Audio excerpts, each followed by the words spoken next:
independencia, nos ha dado libertad, nos ha dado la posibilidad de estudiar. Aquí las mujeres somos ingenieros, médicos, científicos, somos de todo. La discriminación en Cuba no existe de la mujer. Yo, por ejemplo, soy directora de una unidad básica. Soy mujer, soy negra. Eso es gracias a la revolución.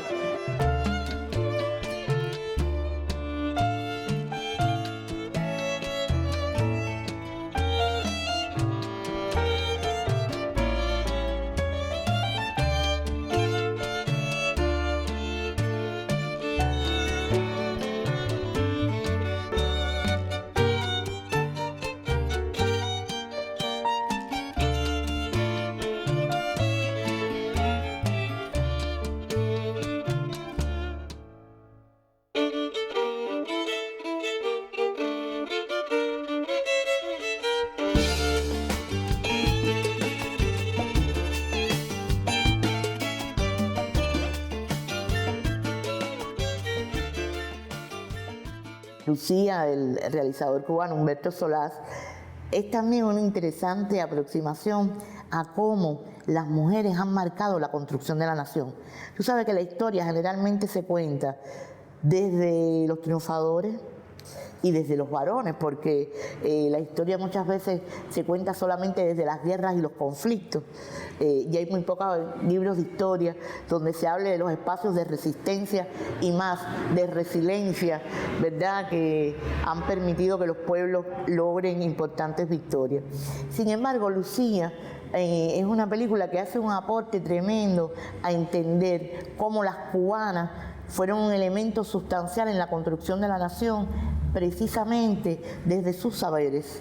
No solo porque se incorporaron a la manigua mambisa, no solo porque lucharon, sino porque esas mujeres, muchas de ellas de clase media alta, que se la habían pasado bordando todo el tiempo, fueron capaces de irse a la manigua, a vivir en condiciones súper precarias, o de ir a la emigración, a vivir en Nueva York, en Estados Unidos, y desde allí seguir continuando el apoyo a la lucha por la liberación de Cuba del dominio colonial español.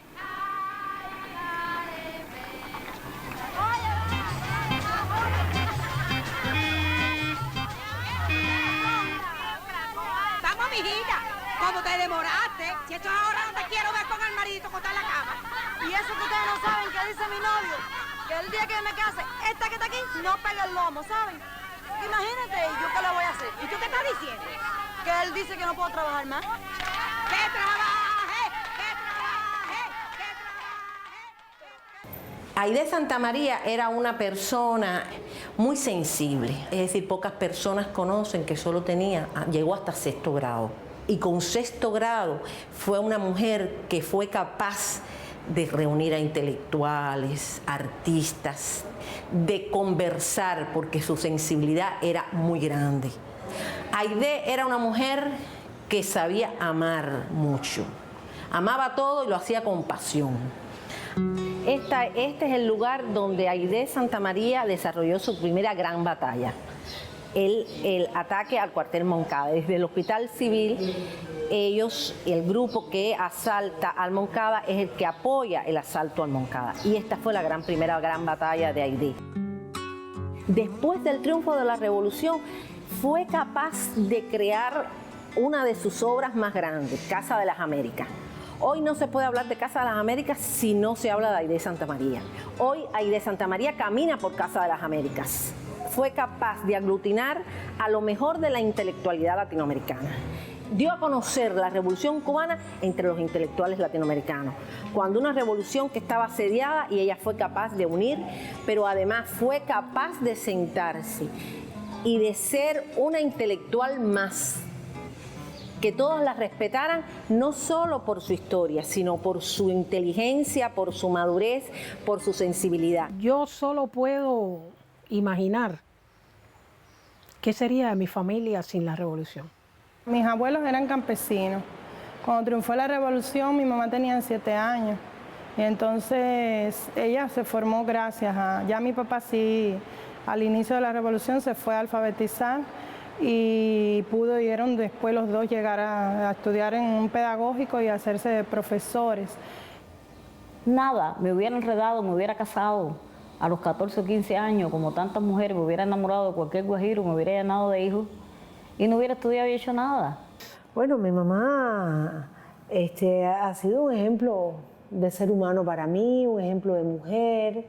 Yo encontré en ella un montón de virtudes, también defectos. Todas las niñas somos críticas con las mamás y los papás, pero siempre que me pongo a pensar y en la medida que el tiempo pasa, comprendo y veo con más claridad muchas virtudes de mi mamá, como mujer, como esposa, en tiempos tan difíciles, como hija, como hermana, como madre y como una luchadora social. En Vilma encarnan las guerrilleras de la sierra, las luchadoras clandestinas, las mujeres que hicieron, hacen y harán posible que siga habiendo en Cuba una revolución de cubanas dentro de la revolución.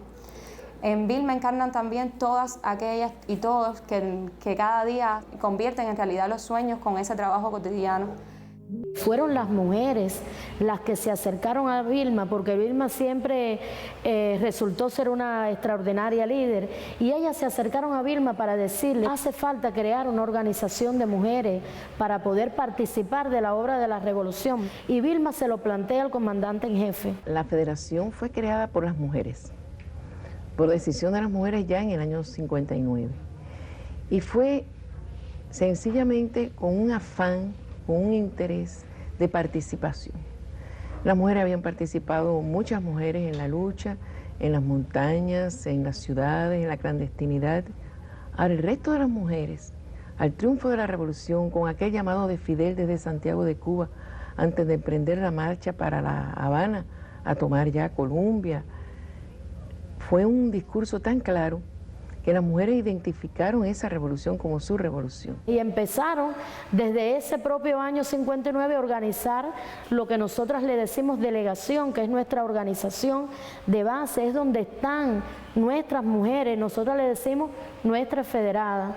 Y a partir de ahí comenzó todo un proceso de organización con un activismo extraordinario. Y se crea la Federación de Mujeres Cubanas el 23 de agosto de 1960.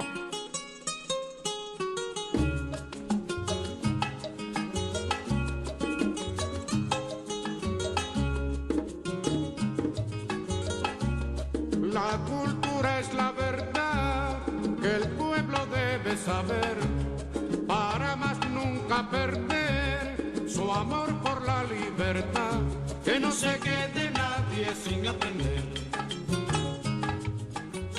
Sinceramente, la campaña de alfabetización es un momento que abre un cambio no solo cultural y político, sino un cambio al interior de las familias en Cuba.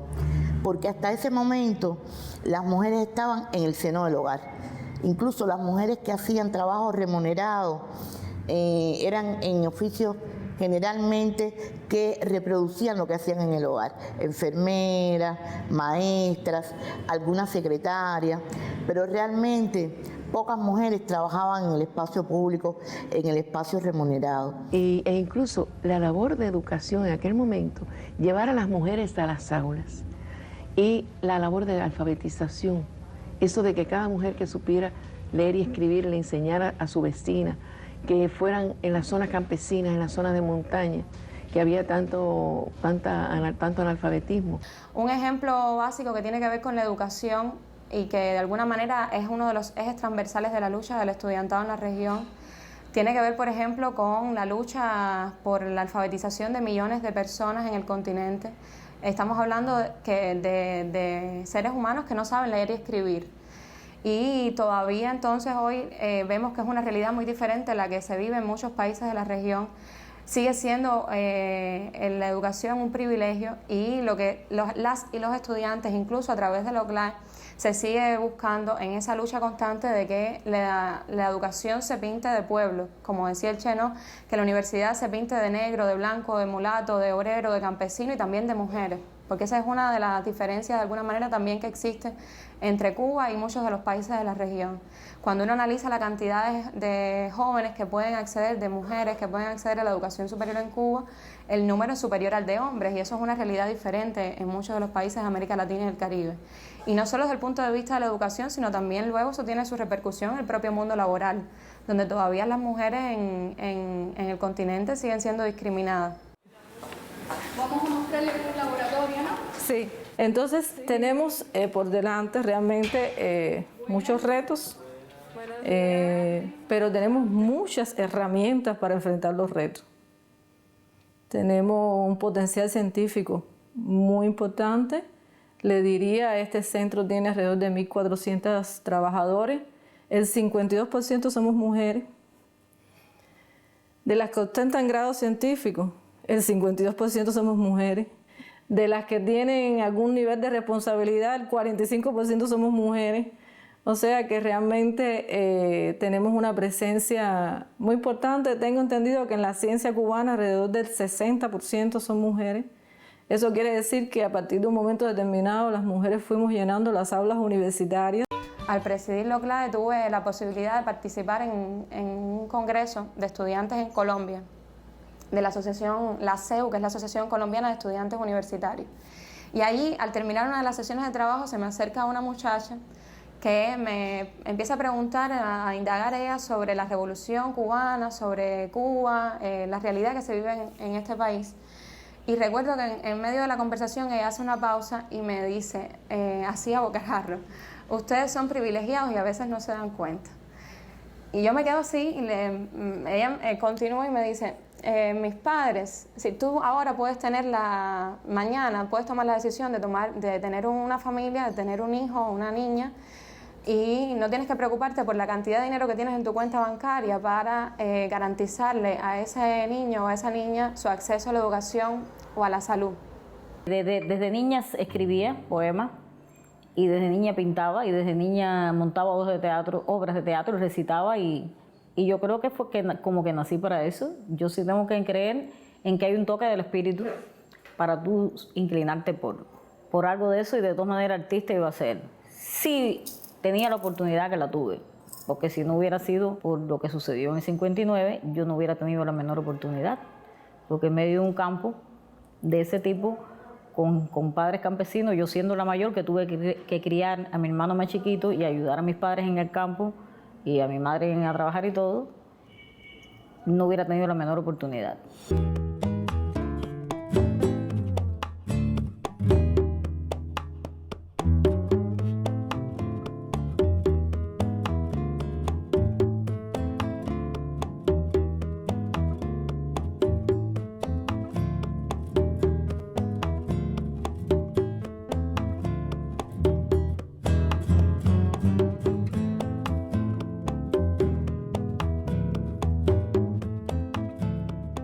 La historia de Cuba está llena de mujeres insignes, pero si hay una figura de la historia cubana que a mí me ha impactado, es Celia.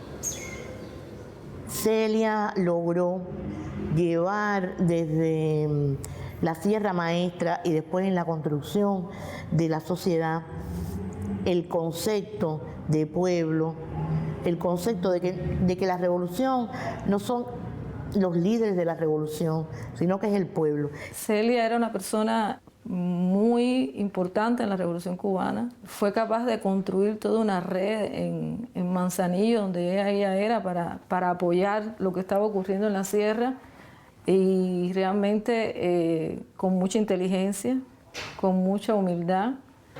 En Cuba existe igual salario por trabajo de igual valor.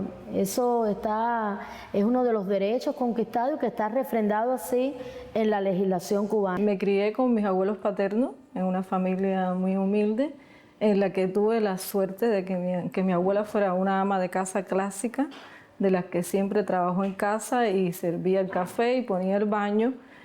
Siempre insistió en que yo estudiara y de cierta manera comprometió mis habilidades en el hogar, porque para nada quiso enseñarme en la cocina, ni a lavar, ni a planchar, porque para ella lo más importante era que yo aprovechara las tremendas oportunidades que se habían dado en Cuba con el triunfo de la Revolución Cubana.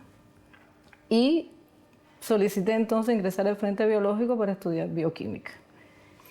Este centro, cuando se funda, Fidel dice, el centro es grande, y grande espero que sean los resultados. Y para eso no se deben escatimar horas. O sea, son 2 legados a los que debemos serle fieles de por vida. En el año 1981 hubo una exposición de jóvenes investigadores en la incipiente biotecnología cubana que le mostraron a Fidel un equipo que permitía estudiar en las embarazadas una proteína que circula en la sangre de las embarazadas y que puede predecir elementos del bienestar fetal. Inmediatamente él pensó en cómo asociar esta oportunidad a la atención materno-infantil en el país. En Cuba la mujer embarazada tiene más de 23 consultas durante todo su embarazo. Se hace algo que en Cuba le decimos el partograma y que sabemos cuáles son las mujeres que tenemos embarazadas en todo el país con nombre y apellido, cuál es el riesgo que tienen en el embarazo, y en las organizaciones que están en la comunidad sabemos cuál es el riesgo y qué tenemos que hacer como comunidad para transformar ese riesgo. Cuba desde el año 70, desde la década de los 70, existió la ley de la maternidad de la mujer trabajadora que en la medida que el tiempo fue avanzando se fue enriqueciendo, y además de darle la participación al padre le está dando la participación a las abuelas, a los abuelos y a otros familiares cercanos que decida la madre. Vilma trabajó mucho en el Código de Familia. Ella decía, siempre en un hogar tienen que decidir, por ejemplo, si el trabajo de la mujer da más económicamente y es más importante para la sociedad que el del hombre, porque el hombre, después de la lactancia, no puede cuidar a sus hijos. Está todo el tema que te decía de la educación sexual y en términos de planificación familiar que se le da a todos, hombres y mujeres, desde la propia enseñanza primaria, donde empiezan a explicarte cómo funciona el sistema reproductivo, etcétera, y te van dando las primeras nociones de lo que es la planificación familiar. Porque es mejor evitar un embarazo no deseado que tener que interrumpirlo luego. Yo creo que más que decir que las mujeres en el resto de nuestra región, solo hay 3 países, si mal no recuerdo, que tienen garantizado ese derecho, más que decir que las mujeres no tienen derecho al aborto, hay que decir que lo que no tienen es derecho a decidir. Es decir, impedir que las mujeres puedan terminar un embarazo por cualquier razón, más que terminar el embarazo, le estamos quitando a la mujer el derecho a que decidan sobre su propio cuerpo, sobre cuándo tener sus hijos, sobre el espaciamiento entre un hijo y otro, y ese es un derecho que sí las cubanas hemos conquistado.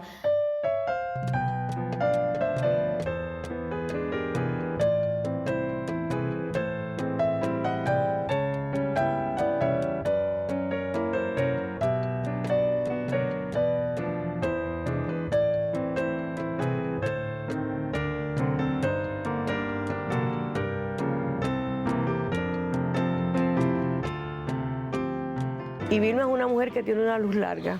Quien realmente inició la educación sexual en Cuba fue Vilma, en el reconocimiento a la igualdad de cada persona, a la individualidad de cada persona. Yo creo que si hoy nosotras las cubanas tenemos que luchar por algo, es por seguir avanzando eso que ella inició con el triunfo de la revolución, por el avance de la mujer en la sociedad. Y todo eso lo hizo, como decimos en Cuba, sin perder la ternura. ¿Por qué es tan importante educar a la población en la sexualidad? Porque la sexualidad es una dimensión, es parte intrínseca de la existencia humana y como está tan vinculada a las necesidades, a los deseos y tiene tantas salidas y expresiones, históricamente muchos de los elementos que identificamos ahora que la integran fueron rehenes del poder, fueron utilizados en los mecanismos de control social, en los mecanismos de dominación, y hay muchos aspectos que se identifican hoy con la sexualidad que han sido utilizados en las relaciones de dominación que generan desigualdades, discriminación y exclusión social.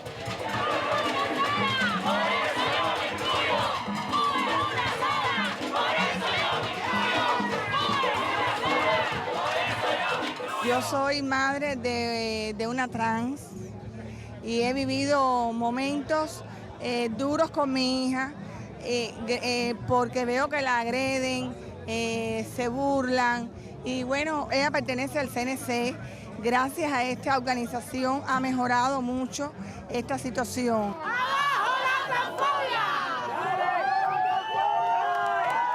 Desde el principio del 2000 más o menos empezamos a formarles como promotores de salud sexual, en la prevención del VIH y de las ITS, porque la población trans es muy impactada por el VIH y bueno, porque no tenían una formación que les ayudara, porque el que va a la escuela recibe programas, pero ellas estaban muy desinsertadas de los espacios donde accionaban los programas de prevención, de promoción de salud. Y entonces empezamos a formarla como promotoras de salud. Y después les propuse formarse como activistas por los derechos sexuales. Y esto ha sido muy útil porque estos grupos son uno de los soportes más importantes que tenemos en la organización de las jornadas cubanas contra la homofobia y la transfobia en las diferentes provincias.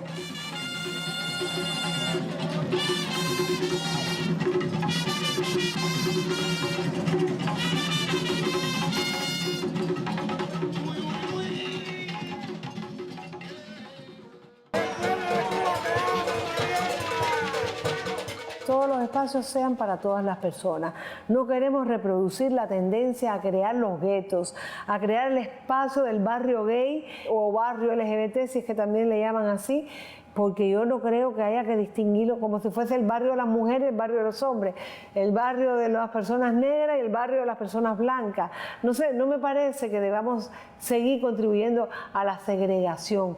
Tenemos que crear los mecanismos, las condiciones y la cultura de convivir todas las personas en todos los espacios. Eso es lo que estoy defendiendo. Por eso no me gusta decir comunidad, me gusta decir las personas LGBTI, desde su condición ciudadana, desde su condición de sujeto de derecho.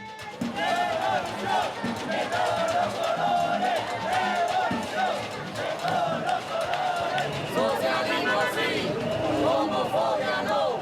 Socialismo sí, homofobia no. ¡Abajo la transfobia! ¡Abajo la transfobia! ¡Yo soy fiel! ¡Yo soy fiel!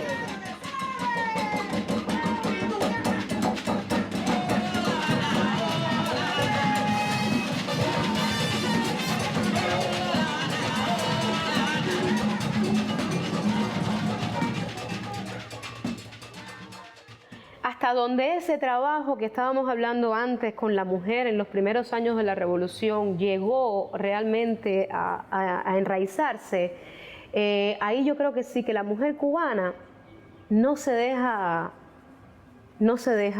tratar de manera inadecuada por un varón. Cuando nosotros hablamos en Cuba de violencia y de maltratos y de desequilibrios en los poderes, no podemos para nada pensar en la sociedad capitalista, porque en Cuba, en la experiencia de Cuba, en nuestro modelo, en nuestro sistema político, esas manifestaciones se dan de manera diferente a como se dan en otros países. En Cuba se trabaja la violencia desde la igualdad, se trabaja la violencia desde la prevención. Y en el Código Penal, como bien usted ha dicho, también hemos incorporado, y la Federación en eso ha jugado un papel importante. La revolución misma ha instituido valores sociales, la búsqueda de soluciones mediante el diálogo y no mediante la violencia. Y tú ves esto expresado en que apenas existen crímenes de odio homofóbico y transfóbico. Es muy raro cuando eso ocurre, es muy raro. Y se enfrenta, así como yo le digo, desde la prevención en las comunidades. Tenemos toda una red de casas de orientación a la mujer y la familia. En Cuba existe un equipo multidisciplinario de procedimiento de familia en nuestras casas de orientación para tratar los temas de familia con los tribunales, y eso permite administrar justicia de manera más justa. En muchas organizaciones de masas y políticas, la mujer está presente en cargos de dirección decisorios. Sin embargo, en el ámbito familiar, sí todavía hay que hacer mucho. Tú llegas de tu trabajo, a lo mejor llegaste, hiciste una consulta y después te fuiste y diste una clase en la universidad, y cuando llegas te toca igual el cuidado de la casa, de la familia, de los hijos. Y bueno, hay hombres que participan un poquito más, pero lo ven como que ayudan, que son muy buenos porque ayudan, no ven como que es su responsabilidad también. Yo tengo 2 hijas adolescentes. Por ejemplo, desde que pasé los cursos del Centro Martin Luther King, como que fue cambiarme los espejuelos, porque creía que era mejor madre porque le hacía un montón de cosas y lejos de ayudarla, lo que estaba haciendo era volviendo a las personas inútiles que me reclamaran cuando yo no llegaba a tiempo a cocinar o no podía, qué sé yo, lavar el uniforme a tiempo por mis tareas militantes. Sin embargo, ellas hoy yo creo que tienen otra formación gracias a esa mirada también de consensuar cosas, de ponernos de acuerdo en la casa, de rotarnos los roles. ¿Cómo puedo explicarle que ser mujer y ser hombre, ser niña y ser niño no es tan rígido como generalmente se dice? Todo eso tiene que tener consenso, tiene que tener respaldos. No solamente en la familia hay que explicarlo, también lo tiene que explicar la escuela, porque no vas a exponer a las niñas y a los niños. También lo tienen que decir los medios de comunicación, también lo tiene que decir el sector de la salud. Todo el mundo tiene que comunicar estas cosas, porque si solo tú con tus hijos lo haces, también tendrías que decirles que no todo el mundo piensa de esta manera y hay que ir poco a poco dialogando con las personas. Desde que uno tiene el conocimiento también de saber hasta dónde uno mismo, por la cuestión cultural, reproduce modelos y roles que tradicionalmente hemos tenido las mujeres, y que si no lo superamos en la práctica, no es de discurso, es de práctica, es de hacerlo todos los días, de tratar de cambiar esa realidad.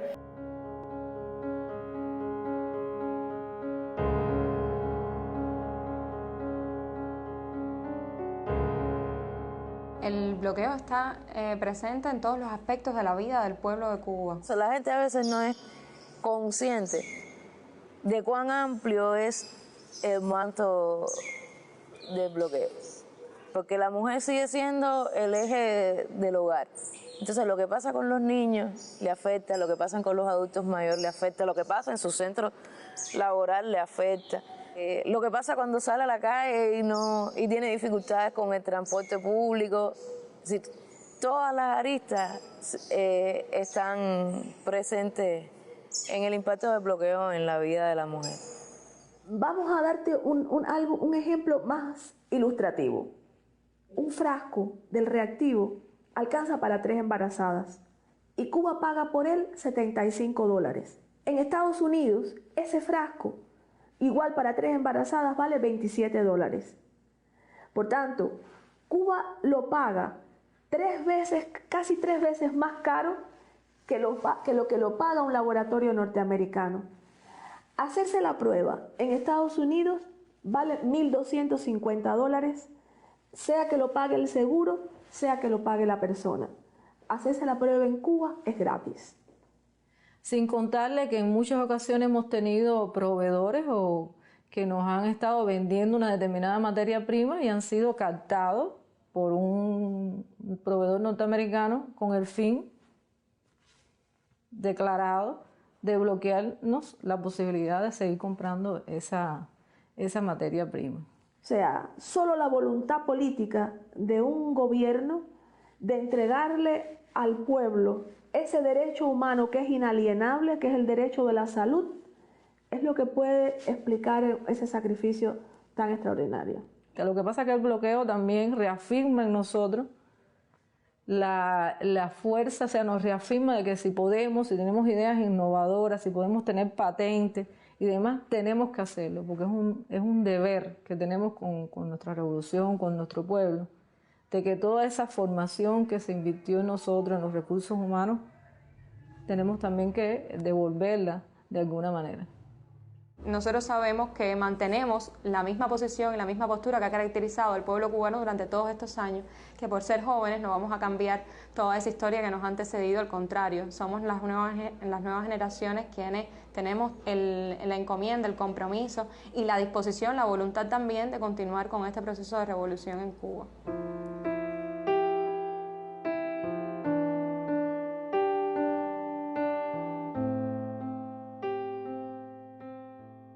Y yo creo que forma parte de las raíces, de la idiosincrasia, de la sangre de este pueblo, ser solidario y ser internacionalista.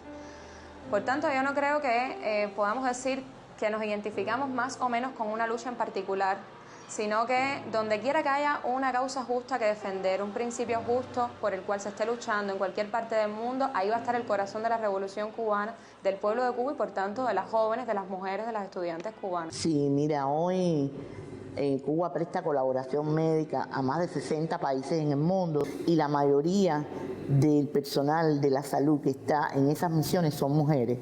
Tanto dirigiéndose, hay países donde la misión está dirigida por una mujer, como en todos los espacios necesarios para poder llevar adelante la misión, como epidemiólogas, como doctoras, como enfermeras, paramédicas. Fueron médicos cubanos Argelia, fueron médicos cubanos cuando el terremoto en Perú. O sea que esto no es un fenómeno nuevo, ¿no? Sino que surgió con la misma revolución, que junto con esta idea de independencia, de patriotismo, también nos hizo engrandecernos con la solidaridad y esta cosa tan altruista que es ir a trabajar y a darle lo mejor a otros pueblos. Y yo siempre me gusta recordar que es una mujer precisamente la que creó el método Yo Sí Puedo, que ha permitido también alfabetizar, bueno, en América Latina más de no sé cuántos millones de personas y en el resto del mundo, porque ella creó el sistema de manera que funcionara no solo en español, sino también en inglés, en francés, en creole, y es una mujer la creadora de ese método, con lo cual te dice que hay esa solidaridad que es muy propia de la Revolución Cubana desde su propio nacimiento, ¿no? De niña soñaba con hacer cosas heroicas. Y creo que el heroísmo no es estar en una batalla, en un combate, con un arma. El heroísmo también está en eso, de a veces dejar a la familia para irse a trabajar a otro lugar, dejar a la hija que uno ama para estar lejos, pero haciendo cosas buenas por la humanidad. Cada persona que uno salva en un país donde va a trabajar, cada cosa buena que hace, cada agradecimiento, no es solamente a mí, es a mi país, es a mi sistema de salud, a mi sistema de educación, es a mi sistema social. Entonces, bueno, por todas estas cosas yo me siento muy satisfecha. Y lo que nos dejó Fidel justamente fue eso, el que yo te pueda decir que yo soy una mujer realizada. Se lo agradezco a Fidel, soy por eso uno de los agradecidos.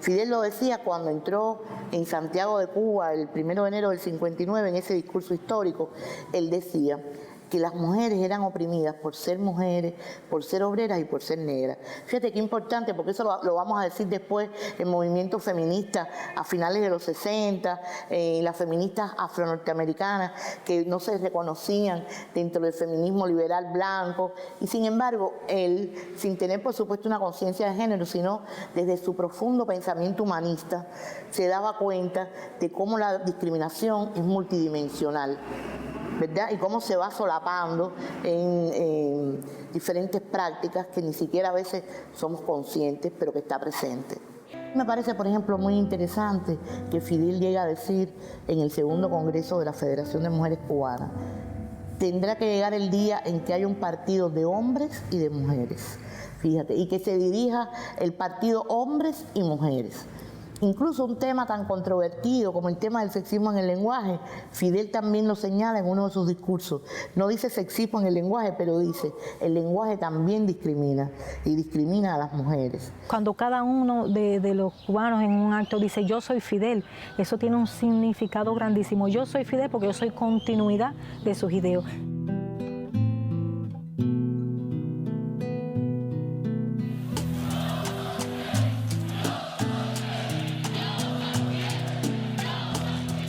En un año tan inicial como el 1966, nuestro comandante en jefe evaluó que lo que estaban haciendo las mujeres en la revolución era una revolución dentro de otra revolución.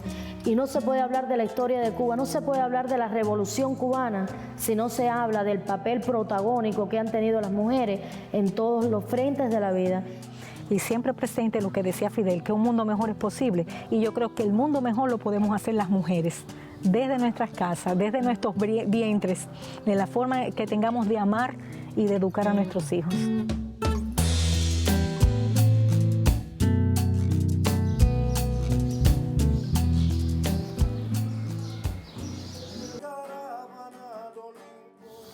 Tenemos que estar claro que hoy el capitalismo patriarcal está desarrollando una guerra cultural y de símbolos muy grande. Y desde los revolucionarios, desde la izquierda, hay que plantar no una batalla defensiva, sino una propuesta ofensiva y proactiva. Pero es algo que hay que construirlo permanentemente. Permanentemente. Es que no puedes, son tantos siglos con esa misma historia y memoria genética que es una cosa permanente. No hay cómo dejarlo como que ya lo conseguimos.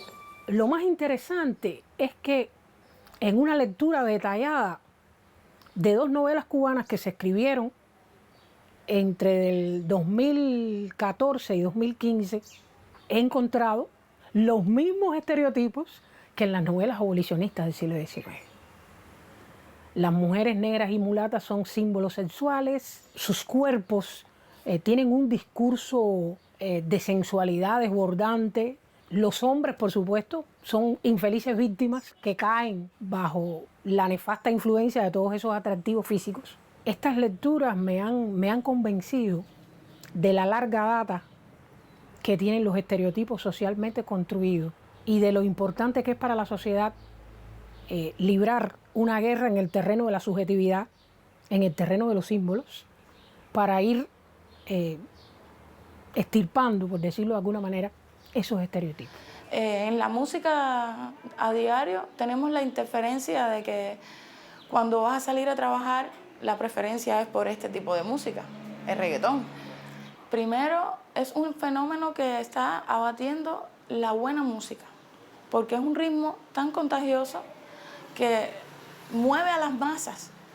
Pero no solamente el problema es el ritmo, no es el ritmo está muy bien, es las letras, el contenido tan denigrante a veces, que denigra el papel de la mujer, que después ves el videoclip y es la mujer ahí exhibiéndose, no hay necesidad. Además de que deforma una nueva generación que viene, que necesita principios. En el caso de Cuba, que se ha logrado tanto desde la legislación, desde la participación de las mujeres en la vida pública, desde un reconocimiento de una voluntad política, hoy el desafío mayor es la cultura, es la subjetividad, es los juicios de valor. Y eso es tan o más difícil que cambiar una ley, porque significa enfrentarte a 500 años de una cultura judeocristiana occidental muy machista. Y yo pienso que las principales batallas hay que darlas en el orden educativo y hay que empezar desde muy temprano.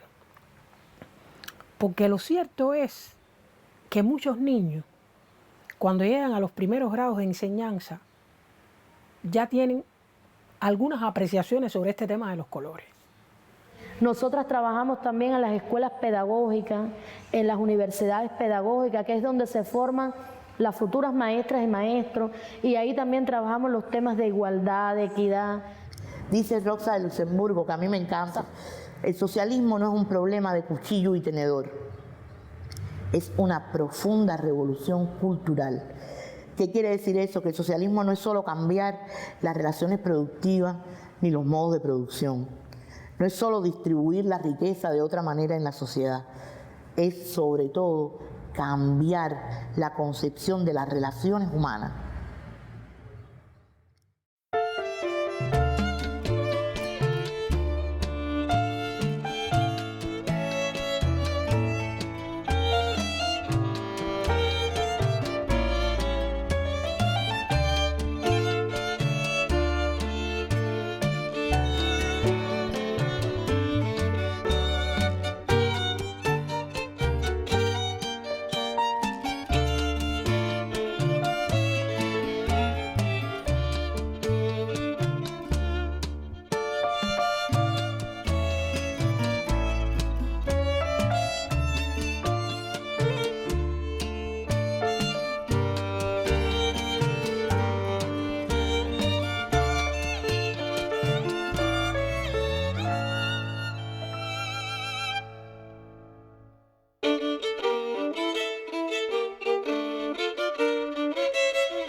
Pero algo estremeció a mi niña, un huracán de convicciones y pasión, combinado con amor de la familia, los amigos y el poder de esta canción.